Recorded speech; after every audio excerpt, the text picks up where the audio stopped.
ક્રાઇમના કેસમાં તાપ સીઆર પાટીલનું એક મોટું નિવેદન સામે આવ્યું છે। તેમણે કહ્યું કે ડિજિટલ અરેસ્ટના વધી રહેલા કિસ્સા એ કમનસીબી છે। ન્યૂડ ફોટો આવે તો વ્યક્તિનો તિરસ્કાર ન કરવો જોઈએ। સાયબર ક્રાઇમના કિસ્સામાં લોકો વધુ જાગૃત બને। સોશિયલ મીડિયામાં બદનામ કરવાની ધમકી મળતી હોય છે। બદનામીના ડરથી લોકો અંતિમ પગલું લઈ લે છે। સુરત પોલીસ દ્વારા આયોજિત કાર્યક્રમમાં પાટીલે આપ્યું આ નિવેદન।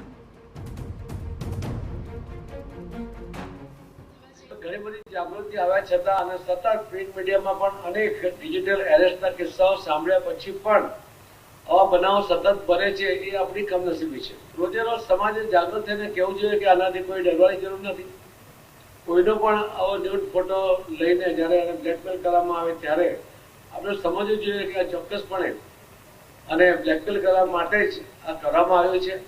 એના પ્રત્યે હમદર્દી હોઈ શકે પણ એના પ્રત્યે તિરસ્કારની ભાવના કે બદનામીની ભાવના ક્યારે મનમાં ન આવવી જોઈએ।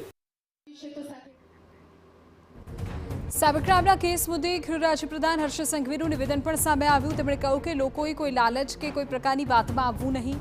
વિદ્યાર્થીઓ અને યુવાનો લાલચમાં વધારે આવી જાય છે। ઓટીપી અને સોશિયલ મીડિયાના આઈડી કોઈને શેર કરવા નહીં। માહિતી શેર કરવાને કારણે પણ આવા કિસ્સાઓ વધે છે। સમાજના લોકોએ જવાબદારીપૂર્વક કામગીરી કરવી જોઈએ। જે લોકો વધારે હોશિયાર હોય છે તેઓ લાલચમાં આવી જાય છે। હર્ષ સંઘવીએ ઉમેર્યું કે શહેરી વિસ્તારમાં સાયબર ક્રાઇમની ઘટના વધુ બની છે।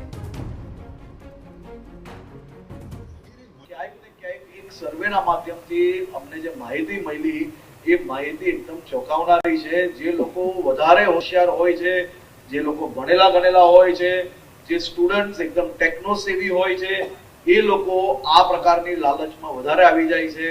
શહેરી વિસ્તારની અંદર આ પ્રકારની ઘટનાઓમાં ભોગ બનનાર લોકો વધારે છે। જે 100 કોલ અગર ગ્રામ્ય વિસ્તારની અંદર કરે તો એ 100 કોલના જે સક્સેસ રેશિયો છે એ શહેરી વિસ્તાર કરતા ઓછા છે। એટલા માટે આમાં જરૂરી નથી કે જે વ્યક્તિ ભણેલું નથી એ આનો ભોગ બને છે। ભણેલા અને હોશિયાર કરતા આપણે કહીએ છીએ કે સવાયા હોશિયાર જે લોકો હોય એ આનો ભોગ વધુ ઝડપથી બને।